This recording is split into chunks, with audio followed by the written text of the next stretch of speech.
Hello everyone, मैं doctor Swati Sharma English सूत्रा में आप सभी का स्वागत करती हूँ। कैसे हैं आप सभी। और आज से मैं आप लोगों के लिए ग्रामर ये जो क्लास है, ग्रामर की क्लास जो है वो आप लोगों के लिए स्टार्ट हो रही है। कुछ दिन ये वीडियो है और उसके बाद आपकी लाइव क्लास चलेगी। तो लाइव क्लास में अगर आप अच्छा रिस्पांस देंगे तो लाइव क्लास चलेगी। जैसे मुझे भी पता लाइव क्लास में आप लोगों को ज़्यादा अच्छा लगता है, तो फ्रॉम मंडे से मैं लाइव करूंगी। लेकिन उसके लिए आपको मुझे बताना होगा कि आप मंडे से लाइव क्लास लेना चाहते हैं। लाइव और मीन्स यूट्यूब पर लाइव क्लास चलेगी। सेट टाइम पे 9:30 पर लाइव क्लास चलेगी। 9:30 बजे, सुबह 9:30 बजे यूट्यूब पर लाइव क्लास चलेगी। चलिए अब बात करते हैं कि मैं इस ग्रामर में क्या क्या कवर करूंगी। ये ग्रामर का जो बैच चल रहा है, ये शुरू हो रहा है, ये बेसिक से एडवांस लेवल तक का है। अब हम इसमें क्या क्या कवर करेंगे ये मैं आप लोगों को बता देती हूँ। बेसिक से एडवांस लेवल है, यानी कि सारे टॉपिक्स जो ग्रामर के हैं। इसके साथ ही ग्रामर में जो भी स्पॉटिंग एरर्स, हर चैप्टर के spotting errors, sentence improvement,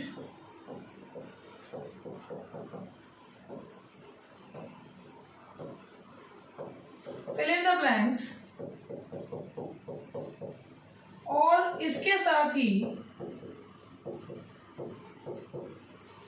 spotting error, sentence improvement, fill in the blanks, इसके साथ ही आपको ग्रामर में बेसिक टू एडवांस में क्या क्या और चीजें करवाई जाएंगी कि भाई आपको इसमें वोकैब भी करवाई जाएगी। और एक और चीज बाकायदा आपको मैं इस चीज में पढ़ा के इसको जो है इस नोट्स के साथ, मतलब जो मैं आपको पढ़ाऊंगी वो तो आप नोट करेंगे, इसके साथ ही हर उसमें एक एक्सरसाइज भी जो है वो ऐड करिए।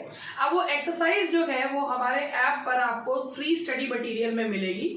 आपको कुछ नहीं करना है, क्योंकि जब आपने भाई आपको करना क्या है कि आपको ऐप डाउनलोड करना है।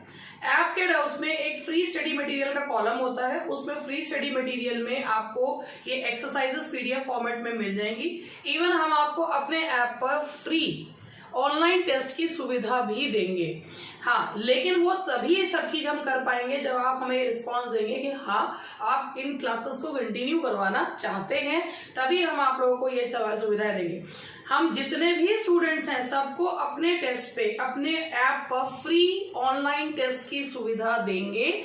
जो भी लोग उस पर करें, आपको कुछ भी नहीं करना है, केवल आप ऐप डाउनलोड करेंगे। टेस्ट पोर्टल पे आप लोगों को टेस्ट जो है वो दिया जाएगा, मतलब टेस्ट उस पर ऑलरेडी जो है वो अपलोड हुए होंगे, आपको टेस्ट देना है। इसका ये मतलब नहीं है कि आपसे कोई कहेगा जैसे आपने ऐप डाउनलोड करा कि हमारा जो है ये कोर्स खरीद लो और वो कोर्स खरीद लो। वो सिर्फ और सिर्फ आपके जो फ्री क्लासेस के आप करोगे कहाँ, प्रैक्टिस कहाँ करोगे। तो प्रैक्टिस करने के लिए आप लोगों को वो फ्री ऐप पर फ्री प्रैक्टिस टेस्ट जो है वो दिए जाएंगे। तो इतनी सब सुविधाएं जो है वो, क्योंकि अब आप जानते ही हैं जितने भी एग्जाम्स हो रहे हैं सब वो ऑनलाइन है। ये ग्रामर किसके लिए काम, किसके लिए यूजफुल है। जितने भी वनडे एग्जाम्स हैं उनके लिए यूजफुल है, टेट के लिए यूजफुल है, जितने भी और एग्जाम्स है भाई, चाहे वो एसएससी का हो, एयरफोर्स का हो, एनडीए का हो, सीडीएस का हो, टेट का हो, जहां पर भी बेसिक जो ग्रामर आती है जिसमें इस तरीके के क्वेश्चंस आते हैं, सबके लिए ये हेल्पफुल रहेगी। हर वीक में एक ना एक टेस्ट पेपर भी सॉल्व करवाऊंगी। तो इसी के साथ आज हम लोग स्टार्ट करते हैं अपना जो आज का टॉपिक है। पहले ये सब बताना बहुत जरूरी था कि हम क्या करने वाले हैं क्या नहीं। तो आज जो हम स्टार्ट कर रहे हैं, we are going to start with noun. Noun से स्टार्ट कर रहे हैं कि नाउन क्या है, कैसे है, नाउन के क्वेश्चंस कैसे सॉल्व करे जाते हैं। तो सबसे पहले आप लोगों को ये जानना जरूरी है कि ये नाउन जो है ये है किस चिड़िया का नाम। देखिए भाई, नाउन जो है, सबसे पहले ये जानिए कि नाउन जो होता है मतलब है भाई नेमिंग वर्ड्स। दुनिया में जिस भी चीज का नाम होता है उसे नाउन कहते हैं, नेमिंग वर्ड्स। देखिए, उसको आप केवल इसमें बॉय, कैट, डेली इसमें मत बांटिए। जिस भी दुनिया में जिस भी किसी चीज का नाम है वो नाउन होता है। इसके अलावा अगर आपको इसमें है कि भाई हम नाउन को पहचाने कैसे, तो नाउन को पहचानना कैसे है कि नाउन अपने पहले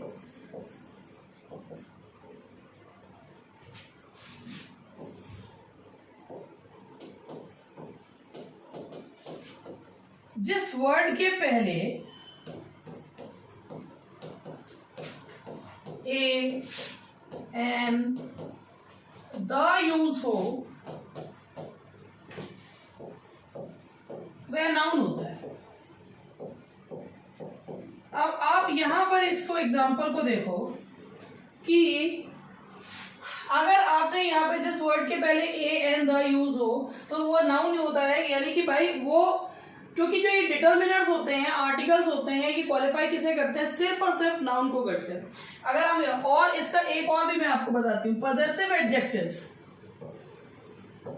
पजेसिव एडजेक्टिव्स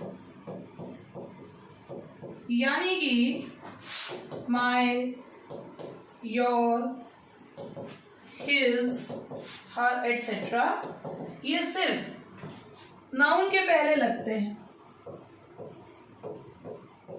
ये किसके पहले लगते हैं? नाउन के पहले ही लगते हैं। ठीक है, अब आप इसमें यहाँ पर देखो कि अगर भाई कई बार कंफ्यूजन ही हो जाता है कि ये वर्ड नाउन है या नहीं है, तो मैंने आपको बताया किसी भी वर्ड, जो भी नेमिंग वर्ड्स होते हैं, यानी कि जिस भी चीज का नाम है वो नाउन है। अब जिस भी चीज का नाम है वो नाउन है, इसका क्या मतलब है? जैसे अगर मैंने ये कहा कि अगर हम यहां पर ये बोलते हैं कि there are 3 9s in my cell number. अब आप मुझे ये बताइए, यहां पर ये 9 जो आ रहा है, भाई संख्या का नाम क्या है? 9। अब संख्या का नाम क्या है? 9 है, तो वो क्या हो गया? That is noun. जिस भी चीज का नाम है वो क्या है? नाउन है। अब अगर हम बांटते हैं नाउन को, तो हम बांटेंगे किस तरीके से? हम नाउन को बांटते हैं कि सबसे पहले हम लेते हैं कॉमन नाउन लेते हैं। नाउन का जो प्रकार है, टाइप्स हैं, कॉमन नाउन। अभी कॉमन नाउन का मतलब क्या होता है? भाई देखिए, ऐसा है, छोटी छोटी चीजें हैं, इनके बारे में समझना बहुत जरूरी होता है, तभी कहीं जाकर आप जो है और चीजों को भी समझ पाते हैं। क्वेश्चंस को कैसे करना है, सिर्फ क्वेश्चंस के माध्यम से नहीं, थ्योरी के साथ आप लोगों को बता रही हूँ, तो उस चीज को देखिएगा। कॉमन नाउन का मतलब होता है एक यूनिट पूरी क्लास को रिप्रेजेंट करती है। एक यूनिट पूरी क्लास को रिप्रेजेंट करती है। अब इसका मतलब क्या है, ये मैं आपको बताता हूं। अगर मैंने आपसे कहा कि एक यूनिट पूरी क्लास को रिप्रेजेंट करती है, इसका मतलब ये है कि मेरे में, तुम में, सब में जो भी कोई चीज कॉमन होगी, हम वो जो कॉमन फैक्टर है, उस कॉमन फैक्टर को निकाल लिया जाता है, तो वो कॉमन फैक्टर, एक कॉमन फैक्टर सभी में, जो सब में पाया जाता है, उसे रिप्रेजेंट करता है, उसे कॉमन नाउन कहते हैं।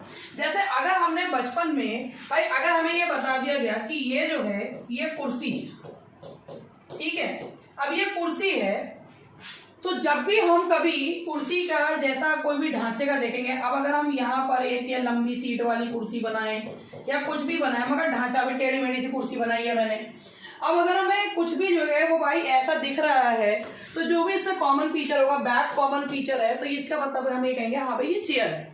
तो एक यूनिट जब पूरी की पूरी एक यूनिट पूरी क्लास को रिप्रेजेंट करे, तो उसे क्या कहा जाता है? उसे कॉमन नाउन कहा जाता है।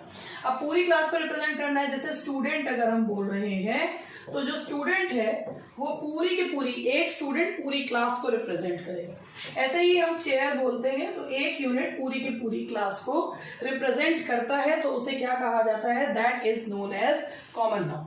ठीक है, तो भाई अब मेरा जो यहां तक आपको बताया, एक बार ये देख लीजिए कि नेमिंग वर्ड्स होते हैं नाउन। जिस वर्ड के पहले ए एंड द यूज होता है वह नाउन होता है।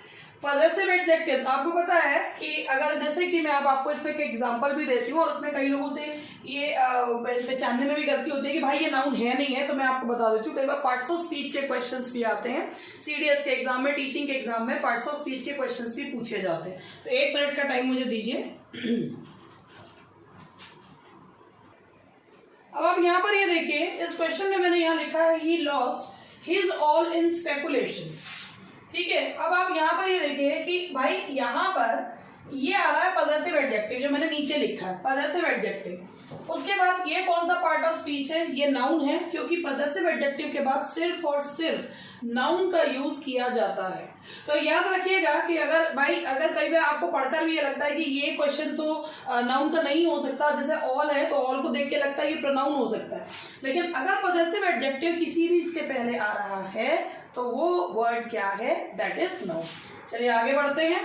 अब मैंने आपको इसमें कॉमन नाउन के बारे में बताया था, एक क्वेश्चन मैं आप लोगों को और देती हूँ, उसमें वो देखिएगा।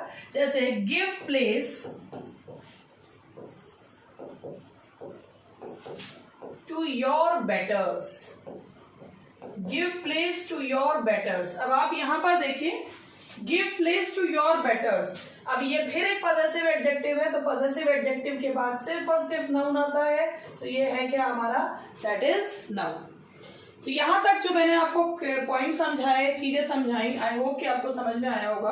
अब बात करते हैं कि यहाँ पर हम लोग जो है चीजें को लेके चलते हैं और अब धीरे धीरे करके फिर from the point of view of question समझते हैं।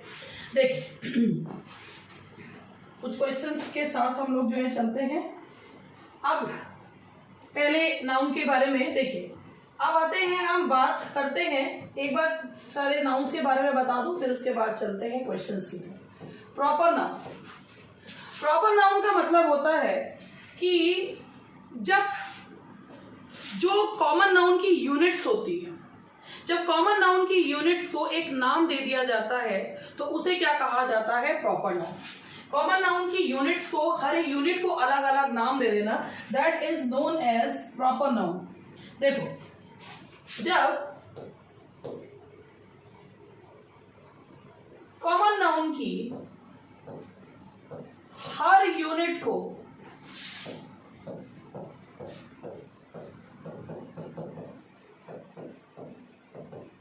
अलग अलग नाम दिए जाते हैं, पर्टिकुलर, विशेष, तो उसे क्या कहा जाता है, प्रॉपर नाउन। अगर स्टूडेंट बोल रहे हैं तो ये कॉमन नाउन है, क्योंकि एक यूनिट सबको बताएगी। अब उस स्टूडेंट का नाम दे दिया है, अगर हमने उस स्टूडेंट का नाम दे दिया तो जितने भी यूनिट्स हैं सबको अलग अलग नाम दिया, that is known as proper noun. Proper noun, अब धीरे धीरे और चीजें आपको बताऊंगी। उसके बाद हम बात करते हैं कलेक्टिव नाउन की। ठीक है, कलेक्टिव नाउन के बारे में भी समझ लीजिए। जब कॉमन फीचर्स वाली यूनिट्स को मिलाकर, कॉमन फीचर्स वाली यूनिट्स को मिलाकर ग्रुप बनाते हैं, तो उसे क्या कहा जाता है, कलेक्टिव नाउन। कलेक्टिव नाउन में देखिएगा, कलेक्टिव नाउन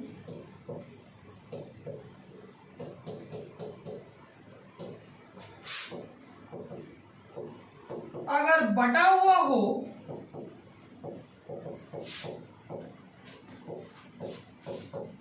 तो प्लूरल माना जाता है, अदरवाइज ये सिंगुलर माना जाता है।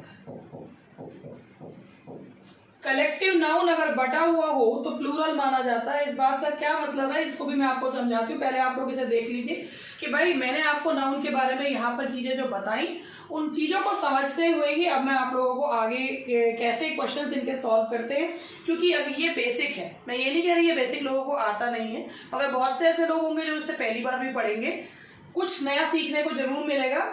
तो अब आप ये देखिए कि जब कलेक्टिव कॉमन फीचर्स वाली यूनिट्स को मिलाकर ग्रुप बनाते हैं, कॉमन फीचर्स वाली का ये है कि भाई उसमें सारी चीजों में कुछ ना कुछ कॉमन फीचर्स होने चाहिए, तभी हम ग्रुप बना देते हैं। जैसे अब गैंग ऑफ जगह भाई जैसे अ बेबी ऑफ गर्ल्स, लड़कियों के ग्रुप को बोला जाता है बेबी बोला जाता है।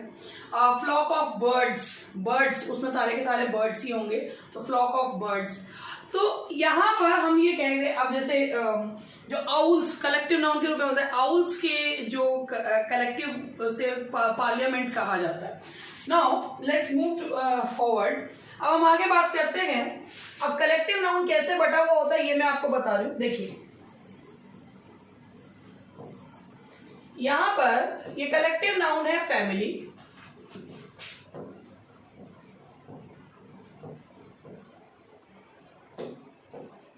यहां मैंने यहां पे लिखा your family dash good reputation.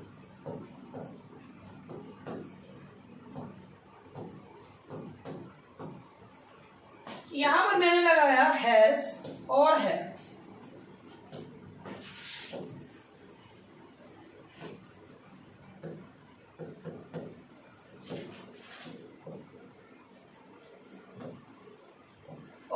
यहां मैंने लगाया आर या इज, दोनों में सेम चीज है, कलेक्टिव नाउन है। Your family dash a good reputation, your family dash early riser. सबसे पहले हम बात करते हैं फैमिली की, तुम्हारे परिवार का अच्छा नाम है। यहाँ पर ये कलेक्टिव हो गया, बटा हुआ नहीं है, क्योंकि परिवार के सदस्यों की बात नहीं की जा रही, पूरे परिवार की बात की जा रही है। जब पूरे परिवार की बात की जा रही है तो ये जो है यहाँ पर ये हो गया सिंगुलर, क्योंकि कलेक्टिव नाउन मोस्टली सिंगुलर ही रहता है, कुछ एक को छोड़ देते हैं, अगर पुलिस को छोड़ देते हैं और उसमें, अदरवाइज कलेक्टिव नाउन सिंगुलर ही यूज होता है जब वो एक मत होता है। Your family dash early risers, यहाँ पर हम बात परिवार की नहीं, परिवार के सदस्यों की कर रहे हैं। जब किसी भी उसमें जो कलेक्टिव नाउन है वो यूनिट के तौर पे यूज होता है तो वो सिंगुलर यूज होता है, जब वो बढ़ जाता है तो उसके साथ प्लूरल जो है वो यूज किया जाता है। अब इसी के साथ मैं आप लोगों को और चीजें बताना शुरू कर रही हूँ, वो देखिए अब कहाँ पर क्या चीजें कैसे यूज होती हैं। Let's talk with the help of questions. यहाँ पर मैंने आपको ये चीज बताई, 3 नाउन्स के बारे में मैंने आपको बताया, और भी बहुत सारी चीजें भी मुझे बतानी है, लेकिन मैंने पहले सोचा कि पहले आप लोगों को क्वेश्चंस भी दिखाऊं इसमें। देखिए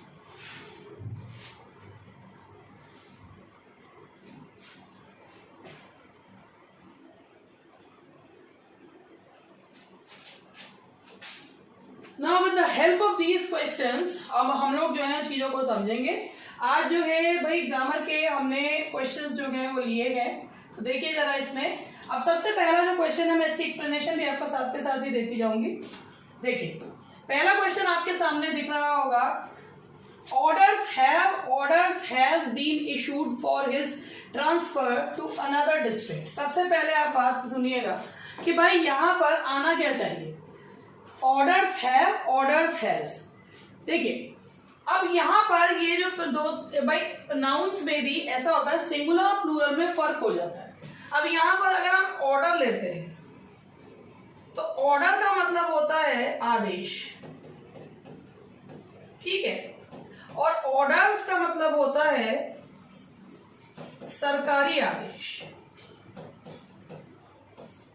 सरकारी आदेश को क्या बोला जाता है, दैट इज ऑर्डर्स। यानी कि कोई काम जो है, अब यहाँ पर सिंगुलर एंड प्लूरल के लिए यूज किया जाता है। अब आप खुद ही देख सकते हैं कि यहाँ पर इस क्वेश्चन में क्या आना चाहिए, इस तरीके के क्वेश्चन आ चाहिए, फिल इन द ब्लैंक्स वाले क्वेश्चंस लिए हैं, ऑर्डर्स है, ऑर्डर्स हैज। तो यहाँ पर आप देखिए कि भाई यहाँ पर क्या आना चाहिए, तो भाई सरकारी आदेश के लिए हम क्या यूज करते हैं कि orders have been issued for his transfer to another district. अब यहाँ पर ये देखिए कि भाई पहली बात तो ऑर्डर्स के साथ तो हैज भी नहीं आएगा, लेकिन अगर मान लीजिए यहाँ पे ऑर्डर भी दिया होता तब भी ऑर्डर हैज बीन इशूड नहीं होगा, ऑर्डर्स हैव बीन इशूड इसलिए होगा क्योंकि कमांड सरकारी आदेश आधिकारिक उसको जो है वो क्या किया जाता है कि वहां पर हम ऑर्डर्स को यूज करते हैं। तो orders have been issued for his transfer to another district, तो आधिकारिक आदेश को कहा जाता है, that is known as orders. Next question है हमारा, one of her firmest belief believes. सबसे पहले तो आप ये सोच देखिए कि ये जो वर्ड है बिलीफ, देखिए बिलीफ एक नाउन है क्योंकि बिलीफ का मतलब होता है विश्वास, और अगर आप इस पे कहते हैं विश्वास करना, तो विश्वास करना जो होता है वो वर्ब होता है, वो होगा believe, that will be believe, और ये होगा क्या, दैट विल बी वर्ब। जब कोई कार्य किया जाता है तो उसे वर्ब जो है वो कहा जाता है, जब किसी का नाम होता है बिलीफ विश्वास, एब्स्ट्रैक्ट नाउन।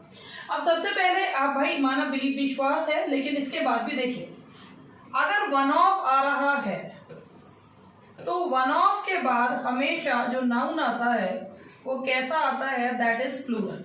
वन ऑफ के बाद आने वाला नाउन हमेशा प्लूरल फॉर्म में यूज किया जाता है। प्लूरल यानी कि मोर टू और मोर देन टू को प्लूरल कहा जाता है।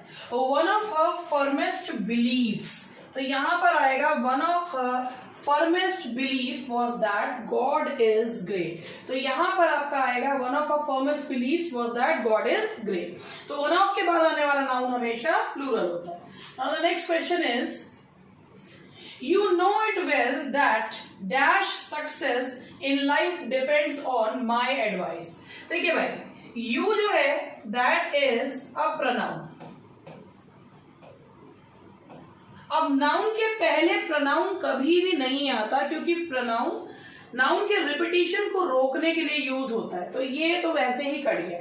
The next one is your. Your जो है वो प्रोनाउन नहीं है, योर है पजेसिव एडजेक्टिव। इसमें भी कई लोग कंफ्यूज हो जाते हैं। Your is possessive adjective.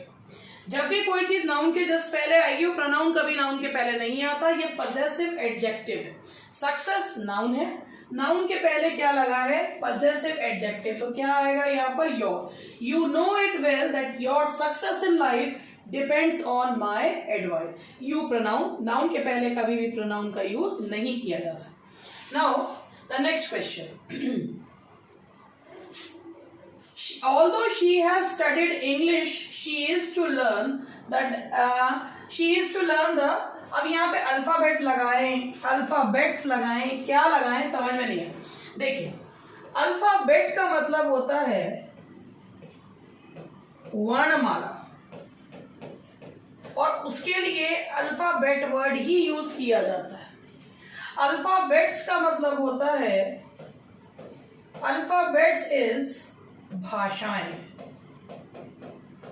भाषाओं को बोला जाता है अल्फाबेट्स। तो although she has studied English, she is to learn the alphabet. तो यहाँ पर भाई, यहाँ पे although she has studied English, उसने इंग्लिश पढ़ी है, she is to learn the alphabet, लेकिन उसे जो है अल्फाबेट यानी कि वर्णमाला अभी सीखनी बाकी। यहाँ पर बात वर्णमाला की जा रही है, अल्फाबेट्स नहीं, भाषाओं की नहीं। She is to learn the alphabet.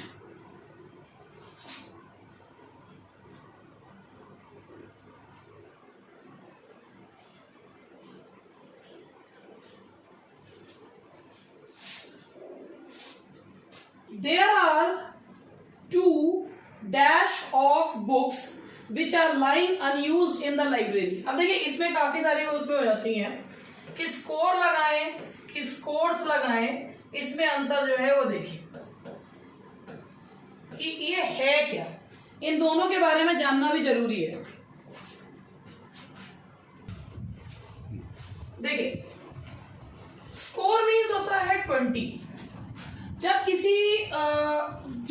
किसी नंबर के पहले एक और डेफिनेट नंबर लग जाता है तो उसे प्लूरल नहीं करा जाता, ठीक है। जैसे भाई यहाँ पर अगर हम बोल रहे हैं, अब ये भी नंबर है और ये भी नंबर, अगर किसी नंबर के पहले भाई अगर नाम है तो उसे फिर भी कर देते हैं, लेकिन अगर किसी नंबर के पहले कोई डेफिनेट नंबर लगे, जैसे हमने यहाँ पे लिखा 200 पीपल।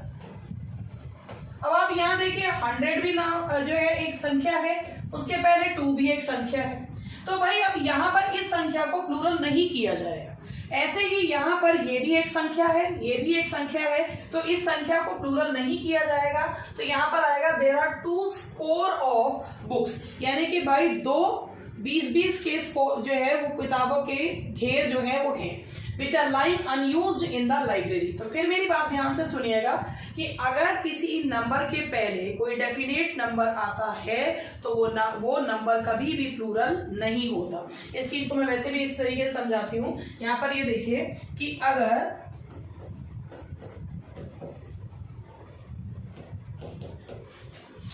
किसी नाउन के पहले यानी कि नंबर के पहले कोई डेफिनेट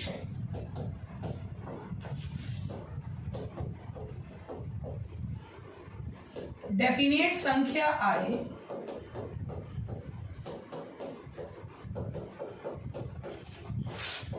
तो नंबर प्लूरल नहीं होता।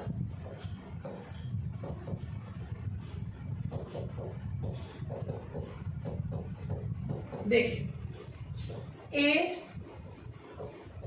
100 रुपी नोट, 200 रुपी नोट्स। इवन अगर यहां पर डेफिनेट संख्या दी हुई है और नाउन आ रहे हैं, तो डेफिनेट संख्या अगर सिंगुलर है तो कोई सा भी नाउन प्लूरल नहीं होता, लेकिन अगर डेफिनेट संख्या प्लूरल है तो केवल लास्ट वाला नाउन प्लूरल होता है, बाकी की कोई भी संख्या कोई भी नाउन प्लूरल नहीं होता। तो चलिए अब इसी के बात करते हुए आगे बढ़ते हैं। Do not pride your self on your youngness और यूथ। अब दोनों में से कौन सा लगा है? देखिए, यंगनेस का मतलब भी होता है the state of being young, जवान होना, जवानी को बोला जाता है। और यूथ भी जवानी को ही कहते हैं, लेकिन यूथ जो होता है वो युवा को भी कहते हैं, युवा वर्ग, युवा व्यक्ति को भी कहा जाता है। तो यहाँ पर जब हम कह रहे हैं कि किसी की एब्स्ट्रैक्ट नाउन के सेंस में हम ले रहे हैं, तो वहां पर हमें यहाँ पे यूज करना होगा। जब एब्स्ट्रैक्ट के सेंस में यूज करेंगे तो हम यहाँ पर यंगनेस का यूज करेंगे। Do not pride yourself on your youngness, कि अपने जवानी। देखिए, यूथ जो है वो कॉमन नाउन के तौर पे भी, यानी कलेक्टिव नाउन के तौर पे भी यूज किया जाता है, और कॉमन नाउन के तौर पे भी यूथ। यूथ मतलब युवा, युवा को कहा जाता है the youth of our country. और यंगनेस जो है वो है ही एक स्टेट ऑफ बीइंग यंग, जवान होने की, जवानी को बोला जाता है यंगनेस। तो यहाँ पर जो कहा जा रहा है, जो सेंस है यहाँ पर, वो ये है कि भाई अपने जवान होने पर इतना गर्व ना करो। तो यहाँ इसीलिए इस एब्स्ट्रैक्ट नाउन में हम क्या यूज करेंगे? यंगनेस का यूज किया जाएगा। तो इस तरीके के क्वेश्चंस होते हैं जो कंफ्यूज कर देते हैं। नाउ अब यहाँ पर ये फिर आया, all the dash of the college assembled in girls common room.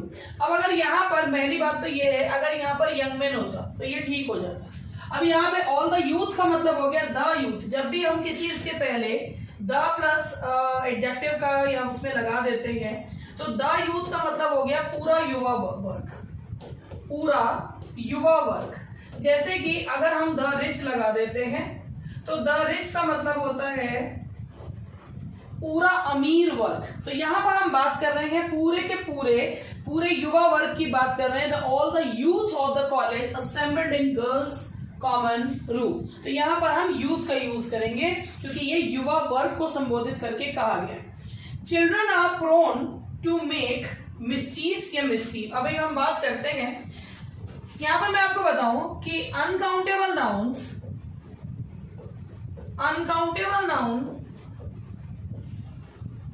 Singular use होते हैं। अनकाउंटेबल नाउन सिंगुलर यूज होते हैं। इसका मतलब होता है कि जो चीज हम गिन नहीं सकते उसमें हम कभी भी एस और ईएस का यूज नहीं करते हैं। भाई पोएटिक फॉर्म में यूज करना अलग चीज होती है, लेकिन अनकाउंटेबल नाउन्स हमेशा सिंगुलर फॉर्म में यूज किए जाते हैं। जो भी चीज गिनी नहीं जा सकती वो हमेशा सिंगुलर होती है, ना उसके पहले ए एन लगाते, ना उसको इसके आगे 1 2 3 4 का यूज किया जाता। अब मिसचीफ का मतलब होता है शैतानी। शैतानी जो है वो गिनी नहीं जा सकती, तो इसीलिए यहां पर आएगा सिंगुलर फॉर्म आएगा, children are prone to making mischief. sheeps are economically useful and so they are reared in the hills। अब अगर ये बात करें तो कुछ नाउन जो होते हैं वो सिंगुलर प्लूरल फॉर्म में एक से यूज होते हैं, चाहे वो कौन से हैं, वो शीप है, डियर है, फिश है, ये सिंगुलर प्लूरल फॉर्म में एक से ही यूज होते हैं। इनिंग्स है, इसके हिसाब से देखना पड़ता है कि ये sheep, deer, fish, innings etcetera ये सिंगुलर प्लूरल फॉर्म में एक से यूज होते हैं। सिंगुलर प्लूरल फॉर्म में एक से यूज होते हैं। वो तो इनके एक से यूज होते हैं, वो तो देखना पड़ता है और वर्ब कौन सी लगाएंगे। एक शीप की बात तो करी नहीं जा रही होगी, तो sheep are economically useful, sheeps are नहीं होता तो ये होगा sheep are economically useful and so they are reared in the hills. He informed me that he had gone to one of the minister's residences, the residence of one of the ministers। अब सबसे पहले हम यहाँ पर बात करते हैं, सबसे पहले मैंने आपको बताया था कि वन ऑफ के बाद आने वाला नाउन जो होता है वो हमेशा प्लूरल होता है। अगर आप यहाँ पर करेंगे तो ministers, one of the ministers residences का होगा कि बहुत सारे मिनिस्टर्स में से किसी एक मिनिस्टर, तो one of the residences of he informed me that he had gone to one of the residence of one of the ministers।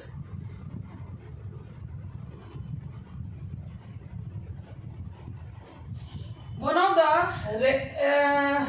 ये थोड़ा क्वेश्चन में गड़बड़ है। ये इस क्वेश्चन को इस तरीके के टू द रेजिडेंस ऑफ, यहाँ पे to the residence of one of the ministers, ये इस तरीके यही तो लिखा हुआ है, to the residence of one of the ministers. आप एक चीज याद रखिएगा, वन ऑफ के बाद इसको एपोस्ट्रोफी एस का यूज नहीं किया जाता है बल्कि द का यूज किया जाता है। तो जब भी कभी वन ऑफ के बाद आने वाला नाउन प्लूरल हो जाता है तो वो सेंस को बदल देता है। तो इसीलिए वन ऑफ के बाद हम कभी भी एपोस्ट्रोफी एस वाला पार्ट यूज नहीं करते हैं, उसे हम यूज करते हैं द वाला पार्ट पहले ले आते हैं, यानी ये हिस्सा पहले ले आते हैं। तो he informed me that he had gone to one of the residence, अब ये बार बार द लग रहा है, one of the residence of one of the ministers. He has gone to the one of the residence of one of the, वैसे मुझे ये क्वेश्चन ही थोड़ा गड़बड़ लग रहा है, इसके ऑप्शन में थोड़ी सी गड़बड़ लग रही है, इसे मैं ठीक करती हूँ जरा, एक मिनट रुकिए।